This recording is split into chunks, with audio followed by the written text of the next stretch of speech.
Hi hello మా welcome back to our channel. నేను మీ AGP. So ఈ వీడియోలో మనం పిహెచ్డి గురించి అయితే డిస్కస్ చేసుకుందాము. ఇంకా లేట్ చేయకుండా వీడియో లోపలికి అయితే వెళ్ళిపోదాం.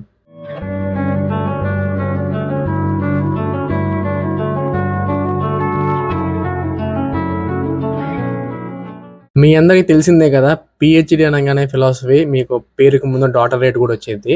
ఈ డాటర్ రేట్ అనేది మీరు ఎంబీబీఎస్ చేసే డాటర్ రేట్ కాదు, ఇది వేరు, టోటల్గా డిఫరెంట్ అనమాట.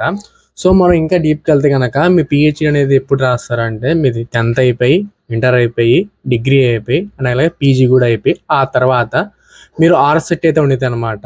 అది ఎంట్రన్స్ ఎగ్జామ్ లాగా. అది రాస్తే అందులో మంచి మీకు ర్యాంక్ వస్తే కనుక మీరు యూనివర్సిటీస్కి అయితే అప్లై అయితే చేయొచ్చు. మీ కట్ ఆఫ్ని బట్టి ఏదో ఒక యూనివర్సిటీలో మీరు సెలెక్ట్ అవుతారు. ఇంకా పిహెచ్డి అయితే చేస్తారనమాట. దీని యొక్క డ్యూరేషన్ వచ్చేసి దాదాపు 3 years నుంచి 10 years వరకు ఉంటుంది అనమాట. Based on your performance. మీరు మంచిగా పేపర్ ప్రజెంటేషన్ పబ్లిషన్స్ చేస్తే కనుక మీకు 3 years కంప్లీట్ అయిపోయింది. ఇంక లేదంటే 10 years వరకు అలాగా వెళ్తానే ఉంటారనమాట. సో నా ఎంబీఏ అయిపోయిన తర్వాత నాకు కూడా పిహెచ్డి చేయాలని చెప్పి చాలా ఇంట్రెస్ట్ అయితే ఉంది. బట్ నాకు కొంచెం ఫైనాన్షియల్గా కొంచెం డౌన్ ఉన్నాం. సో మనకి ఇప్పుడు అవసరం లేదు అన్నట్టుగా ఇంకా జాబ్లో అయితే జాయిన్ అయ్యాను. బట్ నాకు కూడా ఉంది పిహెచ్డి చేయాలని.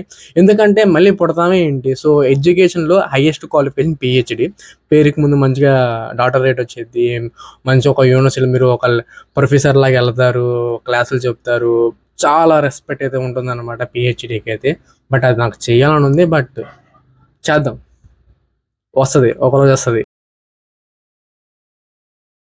ఫైనల్‌గా నేనిచ్చే మీకు అడ్వైస్ ఏంటంటే, పీహెచ్‌డీ మీరు ఇండియాలో చేయమాకండి, అబ్రాడ్ ఎళ్ళండి. ఎందుకంటే చాలామంది ఇండియన్స్ ఏం చేస్తున్నారంటే, ఇంటర్ అయిపోయిన తర్వాత గ్రాడ్యుయేషన్ కోసం అబ్రాడ్ ఎళ్తున్నారు. మంచిగా ఫ్యూచర్ ఉండిద్దని చెప్పేసి. అండ్ అలాగే డిగ్రీ ఇండియాలో చదువుకొని పీజీకి అబ్రాడ్ ఎళ్లి పీజీ చేసేవాళ్ళు చాలామంది ఉంటారు. బట్ వీళ్ళందరూ ఏం చేస్తారంటే అక్కడికెళ్ళిన తర్వాత పార్ట్ టైమ్ జాబ్స్ ఎతుక్కోవాలి. వీళ్ళకి ఎలాంటి స్టైఫండ్ అలాంటివి ఉండవు. కానీ పీహెచ్‌డీకి ఏందంటే మీకు స్టైఫండ్ అనేది ఒక ఫెసిలిటీ అయితే ఉండిద్ది.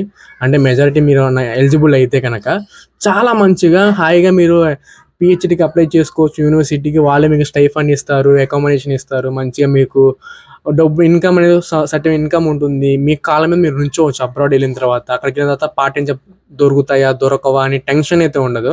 మంచిగా చాలా ప్రొఫెషనల్‌గా ఉండిద్దనమాట పీహెచ్‌డీ అయితే అబ్రాడ్‌లో. సో మీరు ప్లాన్ చేస్తే గనుక పీహెచ్‌డీ అబ్రాడ్‌లో చేయండి. ఒక 4 yearsలో అబ్రాడ్‌లో మీకు పీహెచ్‌డీ అయిపోయిన తర్వాత అదే యూనివర్సిటీలో మీరు ప్రొఫెసర్‌గా జాయిన్ అవ్వచ్చు. ఎందుకంటే మన ఇండియాలో ఎడ్యుకేషన్ సిస్టమ్ మీకు ఎలా ఉందో మీకు తెలుసు. బట్ అబ్రాడ్ చాలా నీట్‌గా, క్లీన్‌గా అయితే ఉంటుందనమాట. దాని దగ్గర స్టూడెంట్స్ కూడా అలాగే ఉంటారు. సో అక్కడ మీ లైఫ్ అంతా సెట్ అయిపోయింది ఇంకా. ఎందుకంటే అదే యూనివర్సిటీ మీరు ప్రొఫెసర్‌గా వెళ్ళిపోతారు. ఇన్ కేస్ మీరు పీహెచ్‌డీ చేసి ఇండియాకి వచ్చినా సరే పెద్ద పెద్ద యూనివర్సిటీస్‌లో మీకు మంచి మంచి ప్యాకేజీలతో చాలా మంచిగుంటుందనమాట. Why choosing the teaching professional? ఎందుకంటే మీకు టీచింగ్‌లో ఉన్న ఫెసిలిటీస్, ఆ టైమింగ్స్ ఇందులోనూ ఉండవు.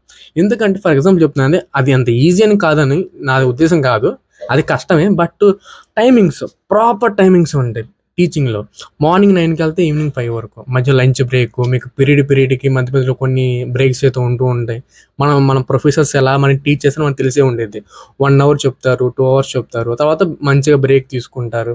అండ్ సండేస్ హాలిడేస్ ఉంటాయి, సెకండ్ సాటర్డేస్ హాలిడేస్ ఉంటాయి, ఫెస్టివల్ హాలిడేస్ ఉంటాయి, నేషనల్ హాలిడేస్ ఉంటాయి. సో ఇయర్ మంత్ మీద వాళ్ళు వర్క్ చేసేది మహా అయితే 20 days, 24 days. అలా అని చెప్పేది వర్క్ ఉండదని చెప్పి నేను అనట్లేదు. వర్క్ ఉంటది. చాలా చాలా ఫార్మల్‌గా ఉంటది. ప్రతి ఒక్కళ్ళు రెస్పెక్ట్ ఇస్తారు. సార్ సార్ అంటూ. మనమే సార్ సార్ అన్న మాట లేకుండా మనం మాట్లాడలేమనమాట. సో రెస్పెక్ట్ ఉంటుంది. మంచి కెరియర్ ఉంటుంది. ఎందుకంటే టీచింగ్ బయట డిమాండ్ ఎలా ఉందో మీకు తెలుసు. యూనివర్సిటీస్‌లో ఫీజులు ఎంత ఉన్నాయో మీకు తెలుసు. సో ఆ ఫీజుల నుంచే కదా టీచర్స్ కూడా సాలరీ ఇచ్చేది. సాలరీ ఎంత ఉందో మీకు కూడా తెలుసు.